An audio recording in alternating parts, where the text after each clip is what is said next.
to survive hardship. We haven't seen Chevra since that night at Baptiste's place. Well, guess there's no point in worrying about it now. Let's go join up with the others.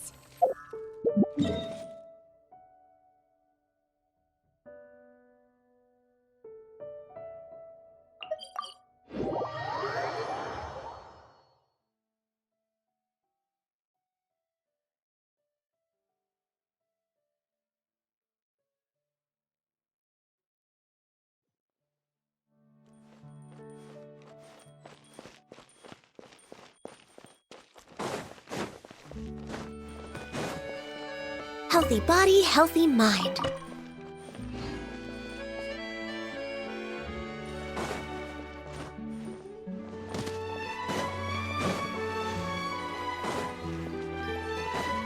Next on the agenda...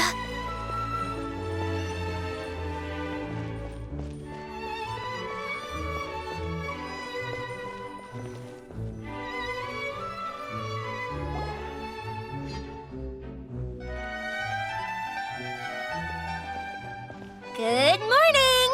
Hayaka and I were just talking about you. Is Chevra still not joining us today? Probably not. We haven't seen her either. Huh? That's such a pity. Director Farina said that we've only got a few small scenes left before wrapping up the entire thing. She even said that she'll get me into a couple scenes, so everyone will have a chance to shine in front of the camera. We were also planning on having a victory feast once we're all finished filming. You can join us, right?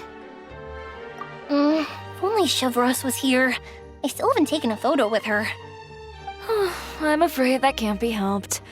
Those special patrol folks are like phantoms when they've got a case on their hands. But to be honest, I'm even more concerned by what I read in the Steambird earlier this morning. It said that the killer in the murder case was none other than the author of the 2 Musketeers. Oh yeah, I heard about that too. He came forward and confessed his crimes, but gave no explanation as to why he pulled the trigger. We didn't know about this case at all when we joined the film. Is it going to affect the reception of our work?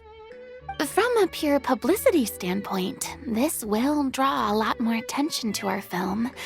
I have to say, though, that no director can be perfectly comfortable with garnering attention through means other than artistic skill. To be fair, I feel like that ship sailed the moment you allowed yourself to be named as the director on our posters. It's not my fault that I'm super popular. What was that saying again? My popularity has, Sunk to an all-time low? spread to the 4 corners of Teyvat.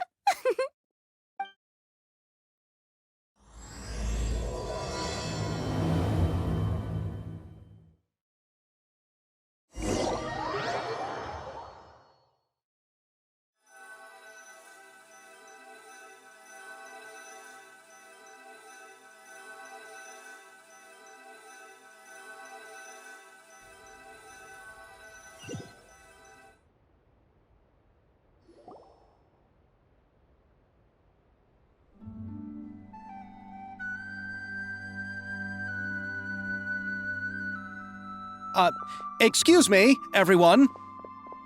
Xavier! Feels like it's been ages since we last saw you. I've been talking nonstop with the Film Association, and I'm absolutely swamped trying to coordinate the film's marketing. So forgive me for not being around more often, but please believe me when I say that I will make sure everyone's hard work gets the exposure it deserves. Oh, seems like you've been fighting your own battles. Yes, that's one way to put it. Oh, and before we begin the final round of filming, please allow me to finally introduce you to the original investor of our film, Mr. Morris. A pleasure to meet you all. Yes, glad to make your acquaintance, Mr. Morris. We've heard about the issues you've encountered with your financial situation, and genuinely hope that things have taken a turn for the better. Oh, well, the situation has, indeed improved somewhat. Don't worry, Mr. Morris. Accidents and last-minute challenges happen all the time. There's no need to blame yourself over it. The good news is that we're almost done filming now, and I would even say that this is the best story I've ever seen. Is that so? I say that's great news. All right, now that we've gotten all the pleasantries out of the way, let's get this show on the road. We'll mostly be filming typical people and scenery from the streets today to improve the sense of environmental ambiance in some parts of the film. Oh, and there'll be a cameo for Mr. Kamisato and Miss Yoimiya as well.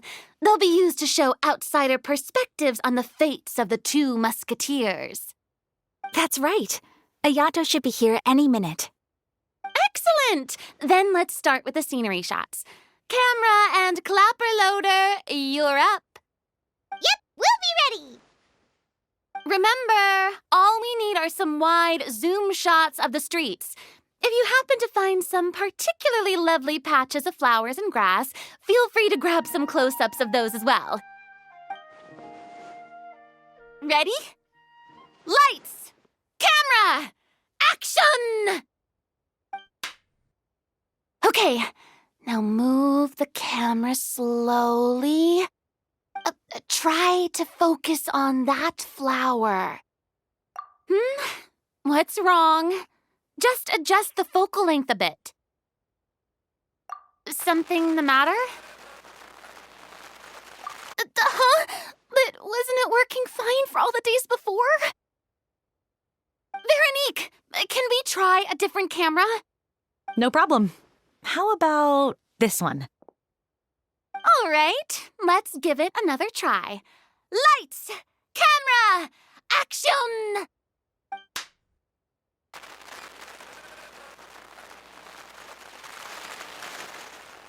Don't tell me. This one is broken too? Veronique, do we have any other spare ones we can use? I'm afraid we only brought these two today. What? Then go find a workshop to get them repaired right away. Oh, and you too, Bono. Go find our spare camera in the warehouse and bring it back to the set. On it. Greetings, everyone. My apologies for the delay. Is something the matter, Ayaka? It seems like there are some issues with the filming equipment today. We're stuck for the moment. I see. Well, let's not just stand here twiddling our thumbs. Actors, to the makeup booth. We'll start on the next scene as soon as we get a working camera. The people at the workshop told me that the part which holds the lens in place seemed to have fallen off. That's super strange. It was perfectly fine just yesterday. Well, no time to dwell on that now. Let's get back to filming. Ahem! Quiet on set! Places, everyone! Lights! Camera! Action! By the way, have you heard about that recent murder case? Yes, I have. It seems that they've caused quite the commotion in the city. I heard that the chief of the guards is so mad about not catching the culprit that he's about to explode. Oh? I find that quite hard to imagine, considering how he already looks most days. Director, we have a problem. Oh, we're in the middle of a take! Couldn't you wait until we wrapped up this scene? No, Director, our film, all the finalized film that we've been keeping in the case has disappeared. Oh, wait, what did you say? Mr. Bono, please take me to where the film was kept right away. I'm coming too. No, Yoimiya, you have to stay here. Oh. Okay, listen up. Everyone who's not working on this current scene can go with Bono to look for the film. Everyone else, stay put and wrap up the scene. Unbelievable. How could all these problems happen in just one day? We're back. How did it go? Did you find the film? We found it in the sewers. Huh? In the sewers? Is the film still okay? We discovered it just in time, so we should still be able to salvage it. The others are checking now to see if we lost any specific scenes. Oh, you scared me for a moment there. I nearly thought we had lost everything. I really don't want to experience that feeling of despair again. Okay, but who could have stolen the film and dumped it there? Could it be, some competitors working on other films? But if they wanted to harass us, why wait until the last day? Okay, we don't have time to really look into it right now. Let's strike while the iron is still hot and wrap this thing up once and for all. Yeah, let's finish it.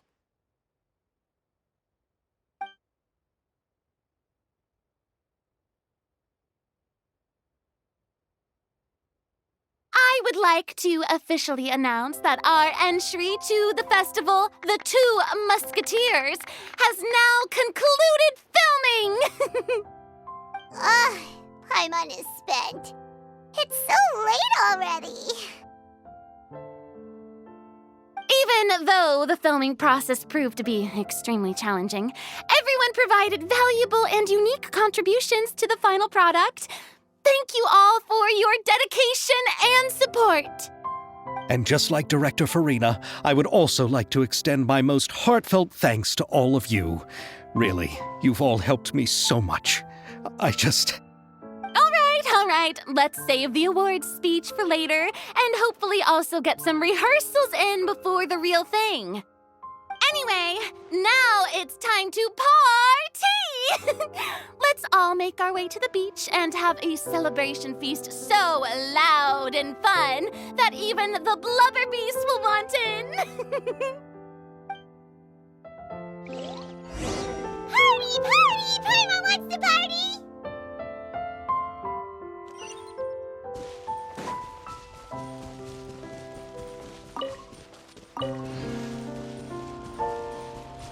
Whoa, this place is hopping. Everyone's finally getting to relax after wrapping up the film. Let's go chat with someone. Have you ever seen a fireworks show, Mr. Morris? It's pretty amazing. I'm afraid I haven't, but I'll take your word for it.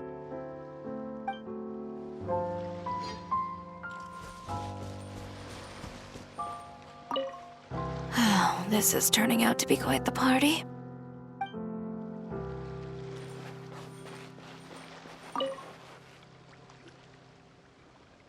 Ayato! How's your work been going?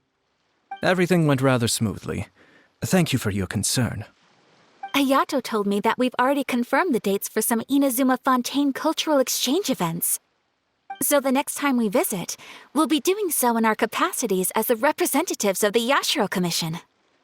Oh, that's great! Then maybe Paimon will be able to find Fontaine detective novels in Inazuma from now on. Oh, wait. Wouldn't Yaimiko get upset if that happens? That would be stealing some of her business. You've got a point. She's always complaining that light novels have become bland and too predictable after all. The cultural exchange won't only feature literatures of both nations, of course. We have also made plans for cross-cultural engagements in the fields of gourmet cuisine, toy making, and artisan craftsmanship. Wow, Paimon's getting super excited now! When the time comes, be sure to visit and participate in all the events.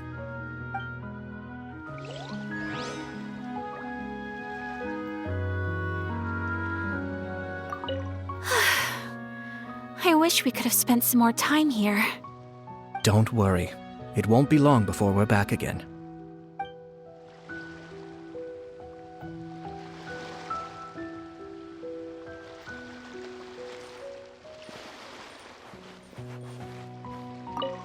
I was thinking, if this film turns out to be a success, could I ask the two of you to stay and be a part of my crew?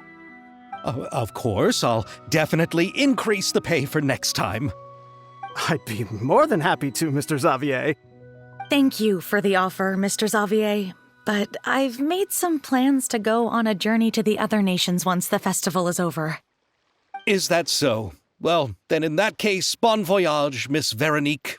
Please feel free to get in touch once you've returned to Fontaine.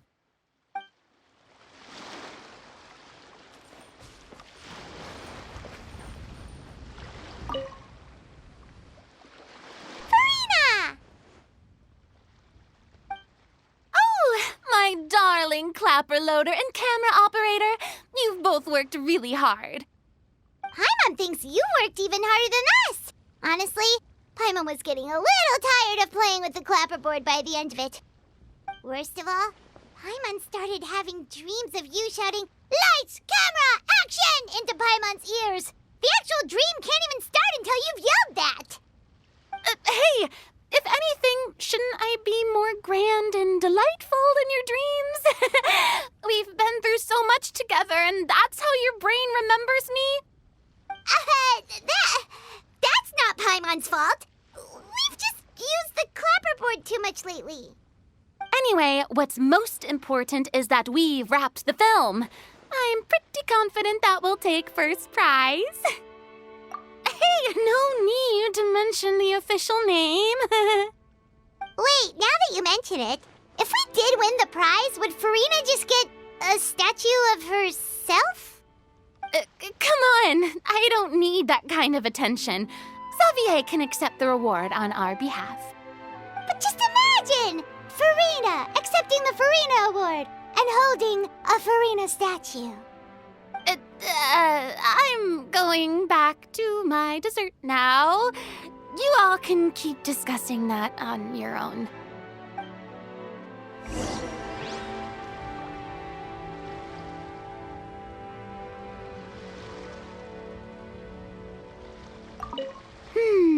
What kind of dessert should I try next?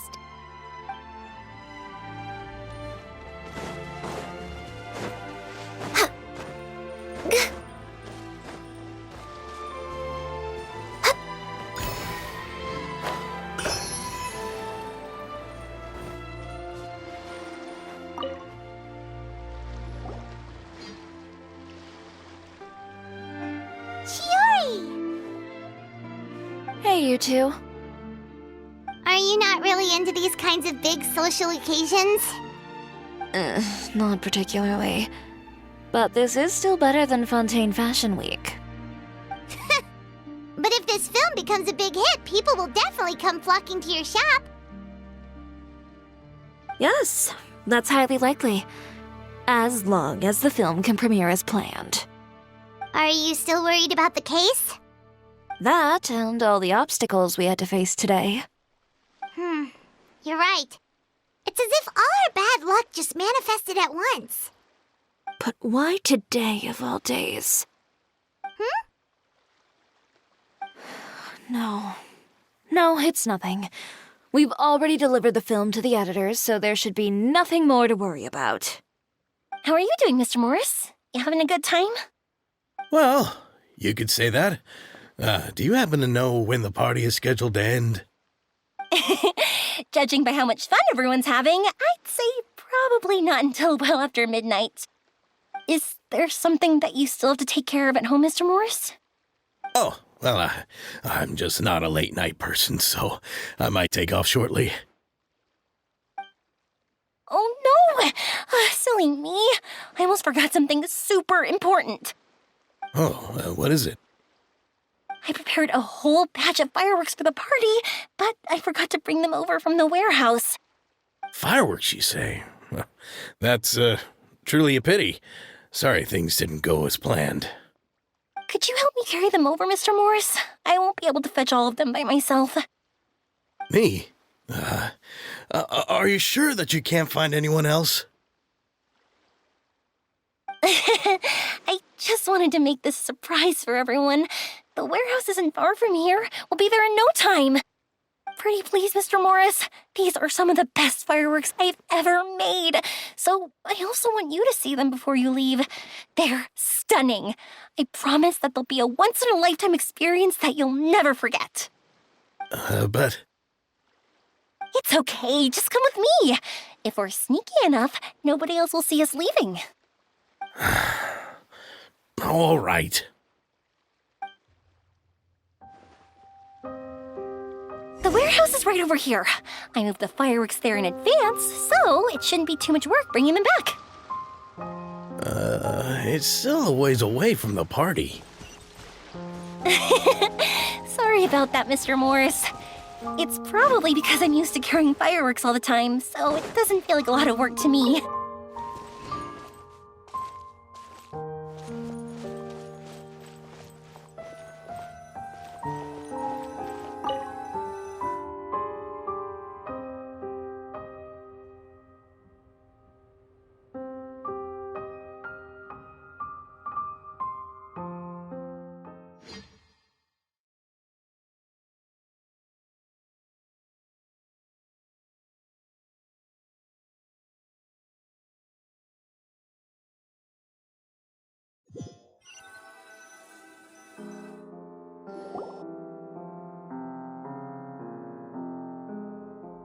It's dark in here. Wait here, Mr. Morris. I think the light switch should be somewhere over here. Why did I have to get roped into this? What was that?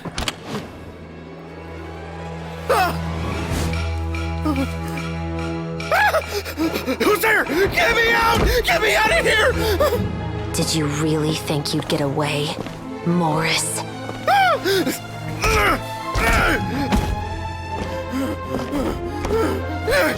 You've got the wrong guy. It wasn't me. I'm not the killer. You know, Eliza died a far more heroic death than this. She fought your assassin to the end, to save the children she had hidden beneath the floorboards.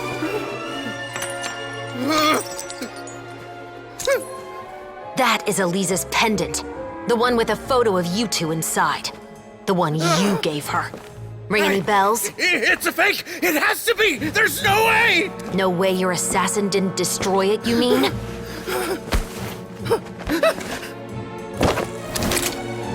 Did you ever love her, Morris? Or was killing her always the plan? No, please. Listen to me. I told Eliza to keep us a secret.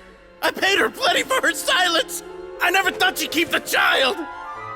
Everything was gonna come out, and I had no choice. She'd force my hand. No! I'm begging you. I have money. Just name your price, please. You can keep your Mora, and you can go to hell.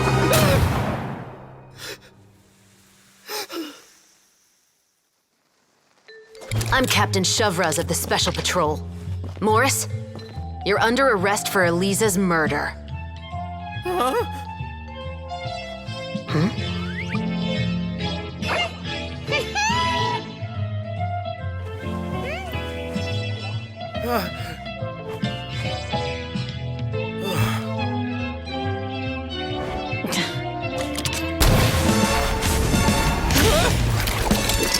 You're under arrest too, prop manager Veronique. Or perhaps I should call you the Second Musketeer.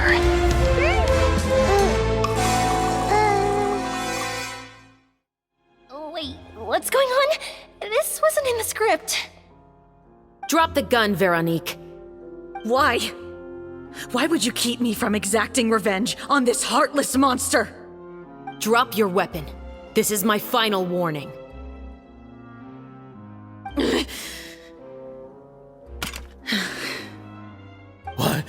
What is going on? Do I have to spell it out for you, Morris? Everything that took place just now was staged to get you to confess the truth. But this last part is all improv, of course.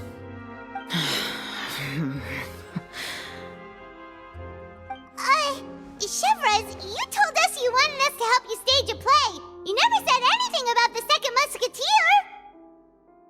It's because even I had no way to confirm my theory until now. Thank you for your performance, Yoimiya. Could I trouble you to go and bring in the other Special Patrol members? They should be on standby just outside. Oh, and please tell the other cast members not to worry about us. We'll be rejoining them shortly. On it.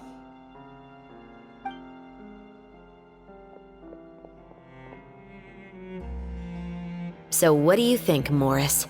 Care to talk about what happened 20 years ago? My patience is limited, you know. Don't force me to take you back to the interrogation room. I'd wager that you wouldn't last for more than a minute in there. With the recording we made, you have no chance of winning in court. Cooperating with us now is the most practical move. All right. I'll talk. I hired an assassin to murder Elisa. She once worked as a maid on my family's estate. She was very beautiful, and after some time I fell for her. We kept our relationship a secret and carried out an affair for some time, but it wasn't long before she became pregnant. And if my parents ever found out, they would have stripped me of my inheritance and status, driven me out of my home. I also didn't expect Elisa to insist on bringing the pregnancy to term. She even asked me to leave my family and travel far, far away with her. She believed that you were truly in love with her. I didn't have a choice. I gave her a large sum of mora, told her to leave the family and to get rid of the baby. But then years later, she sent me a letter. There were photos of 2 children, and she even asked if I could find some time to visit them. Huh? 2 children? Paimon thought Baptiste was the only... you mean... Even if she had the children against your will, you could have just ignored the letter entirely. Why kill her? I had just gotten engaged to be married to an heiress from another wealthy family. So if anyone were to find out about Elisa, my life would be completely ruined. I didn't have a choice. No, you always had a choice. You just made the wrong choice. Again. Do you know how it feels to watch your mother be killed right in front of you? My brother and I were hardly even school age yet. We were hidden beneath the floorboards, grasping each other's hands like a lifeline. We were so terrified that we didn't even know we could ever take a breath. All we could do was to watch Mother try to fight back, and then collapse to the floor. Even after the assassin left, we were still too terrified to leave our hiding spot. We thought that he might come back. It was only until the next evening when we finally climbed out and gathered around our mother. But she had already become cold and stiff to the touch. You made up your mind right then and there to bring this case to light. Not only that, we resolved to get our revenge.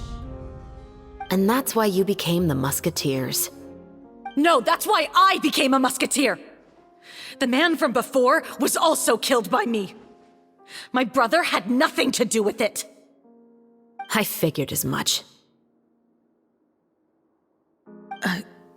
You did? I once told these two that he didn't look like a killer to me. His confession from that night also rubbed me the wrong way. I think what really tipped me off was, how could I not feel a sense of regret in him? Huh?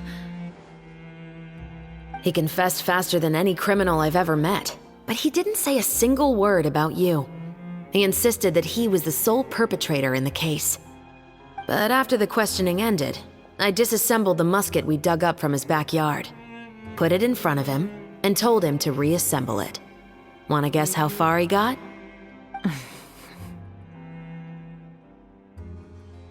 He had no idea where to even start.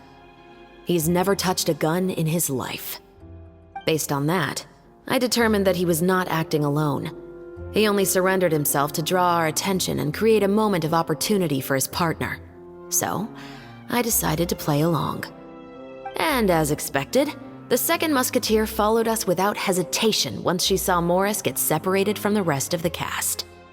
Besides, why else would he call the novel The Two Musketeers? But how did you know it was Veronique? I figured it out the moment Baptiste told me his father's name. That so-called financial crisis was all just a ruse. He just wanted to sign up as the investor and then leave the film without any source of funding.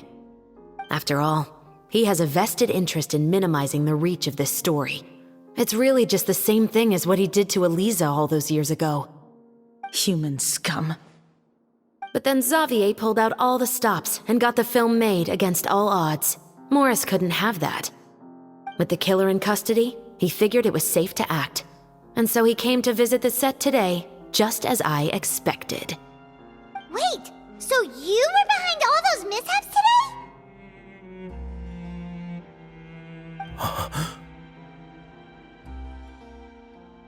As for the identity of the second musketeer, I assumed they'd probably stay close to Morris and look for an opening. And if they already knew that Morris was the film's investor, then that narrowed the list of potential suspects as well. Furthermore, being the props manager would allow the culprit to avoid scrutiny by purchasing mechanical parts in the name of the crew. With that hypothesis in mind, I went back to check Baptiste's orphanage adoption records. Guess whose name I saw on the same page, just a few lines from his. My brother. He trusted you. As in, he trusted me to perform the deed on his behalf? He trusted you to stand on the side of justice. I am. I thought you could do it as well. Oh, the look on your face when you told him to go to hell. I really thought you'd put a bullet in his brain. You know what he has done. Are you telling me that you'd rather see him spend the rest of his life living like a king in the fortress of Meripede? I will never be able to forget the feeling of my mother's cold, lifeless hands. And you would call this ending fair? Is this what you call justice? I won't lie, Veronique. I did hesitate when your brother first told me about the truth. I wondered. I agonized over whether I should really put a bullet in his head. So why don't you? Because that should never be how justice is carried out in this world. Perhaps, to you, justice is simply reciprocated, an eye for an eye, and a life for a life. But everyone has their own understanding of justice. If everyone were to pursue their own definition of it, there would be no more order in this world. Today, you'll kill Morris, and tomorrow, his children may come for you. The world cannot render judgments based on a desire for revenge. That will only lead to a cycle of revenge, as well as the destruction of order and civilized society. Fontaine is founded on a set of laws and a standardized code of justice. That is why we are the nation of justice. But with all that said, I will promise you this. Morris will not lead a cushy life in the fortress of Meripede. Chevreuse, the rest of the Special Patrol is here. Thank you so much, Yoimiya. Letelier, Terena, please take them away.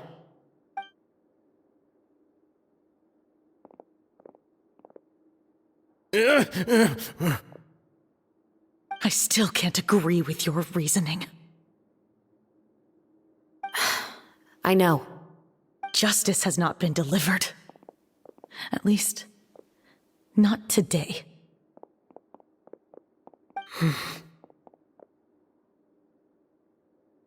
Chevreuse. Let's go. We should give an explanation to the crew. Thank you for your concern. I'm fine.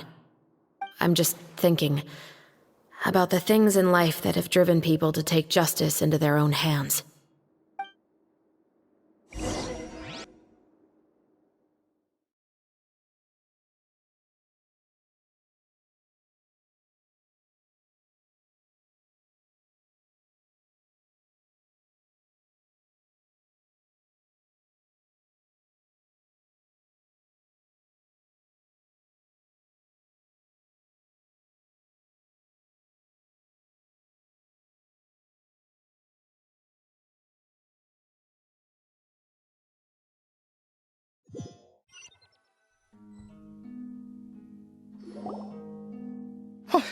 Who would have thought Morris would turn out to be...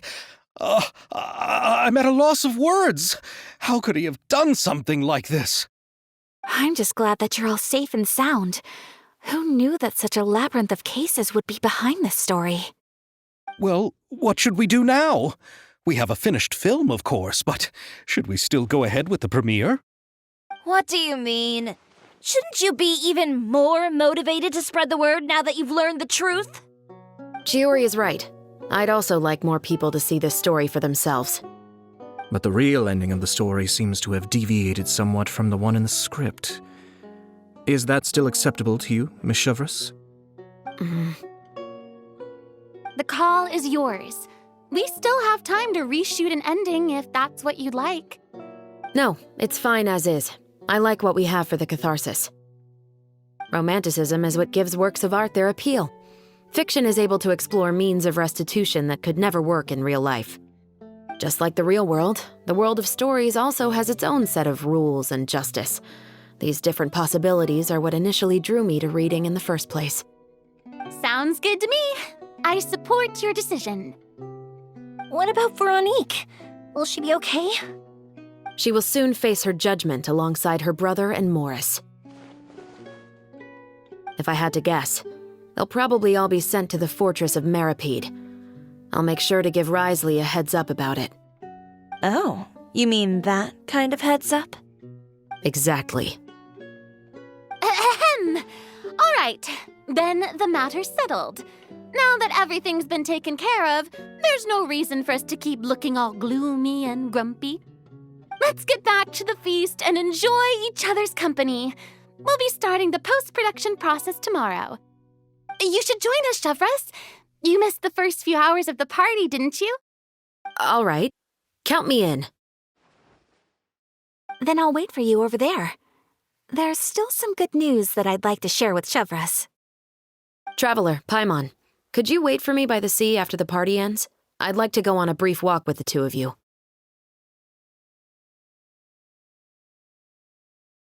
Thank you very much.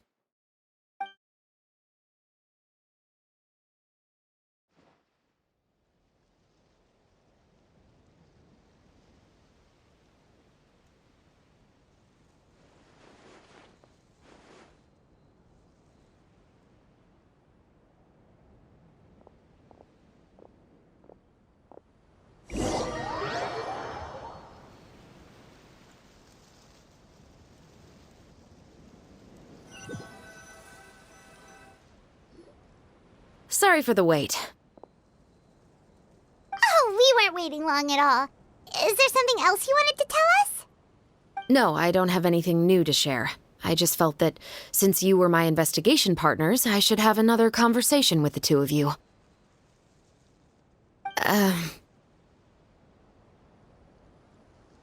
Traveler, how would you have responded to Baptiste's request if you were in my shoes?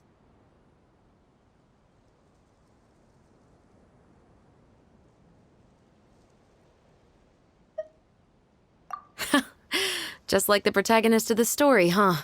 Can't say it doesn't suit you. When I was young, my father often took me here to swim. We'd come rain or shine, even when it was freezing cold. He told me that swimming was the best activity to train one's strength of will. You could never give up before reaching the shore, especially when the water was cold. Oh? Why's that? Because the moment you give up would be the moment you die. At that point, I still hadn't received my vision. One winter, the chilly wind felt almost like knives on my skin, and the seawater was so frigid that it numbed my toes the moment I stepped in. I cried and begged my father to spare me from having to swim across, but he wouldn't listen. He used to be a member of the Special Patrol as well. You could say it was his way of educating his children. That sounds awful. When he saw that I wouldn't stop crying, he just picked me up and tossed me into the icy water. The bone-chilling cold took away my senses. I couldn't feel anything but fear and rage. I waited for my father to save me, but one look and I knew he'd already started swimming for the opposite shore. I realized that if I were to give up, I really would die right then and there. I used all of my strength to try and catch up to my father. Those few minutes felt longer than my whole life up until that point. I did, however, make it to the other side. I've never felt afraid about anything in my life after that, nor have I ever cried again. That way of teaching would have never worked on Paimon. Yeah, I don't think that was the right method for anyone. It's just that, working now as I am in the pursuit of justice, I still sometimes feel like I've been tossed into that winter sea all over again. The anger and the helplessness. Chevreuse. But the worse I feel, the more I know to never give up. The alternative would be to forever lose myself among the waves. Anyway, how about a race? Neither of us will drown, but we can still see who swims faster. You guys go ahead! Paimon will grab the clapperboard to mark the start of the race.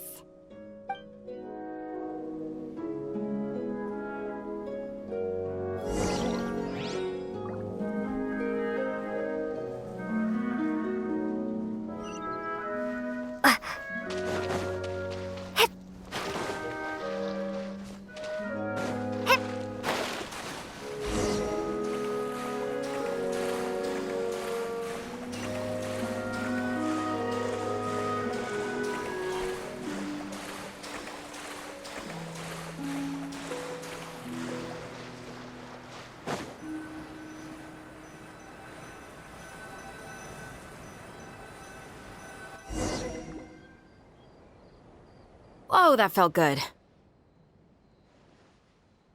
You were so fast in the water, Chevreuse. You were swimming even faster than Paimon can fly. So, about the special patrol. Did you join because of your dad? Partly, but I'd say I was more inspired by the heroes I read about in stories growing up. Oh, so it's due to your love of stories.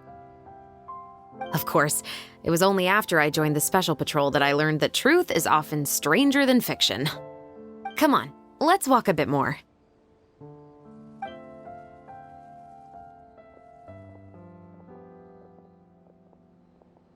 To be honest, I do sometimes question whether the decisions I make are the right ones. But I know that no matter what, I must keep swimming. Because the only thing I've got my eyes on is the shore in the distance.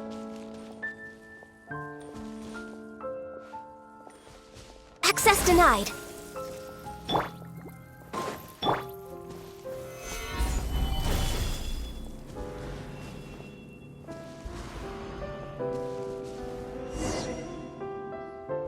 Thank you for coming on this walk with me. I feel a lot better after getting all that off my chest. Huh. We're nearly back at Baptiste's house. Huh. You're right. I didn't realize we were so close. He really did plant a lot of flowers. It's just like how he described it in the story. Huh? Wait. Paimon, Traveler, look! The rainbow roses in the garden. They're in full bloom now.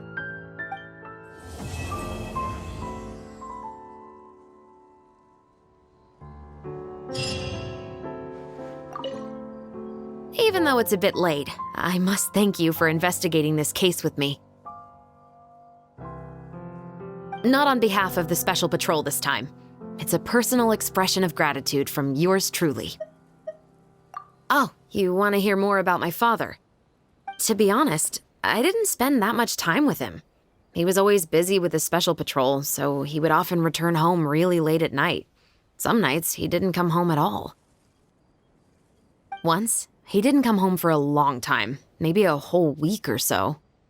When I went out to buy food, I learned that he had become a criminal, and by extension, that made me a criminal's daughter. But we can talk about that another day. I actually have a lot of sympathy for Veronique and Baptiste. I can understand the hatred they feel for their father. But that doesn't mean I'll allow them to walk the path of evil, even if it might lead to another sense of justice. Films are different from the real world. They're a form of art and represent the wishes in people's hearts. I adore the two Musketeers, and I'm very happy to have had the opportunity to act the role as one. I can't wait to catch the film when it premieres in the Opera House. I'm looking forward to seeing the audience's reaction to the climactic ending. Thank you for looking out for me. I'll see you at the award ceremony. I'd be very surprised if we don't win.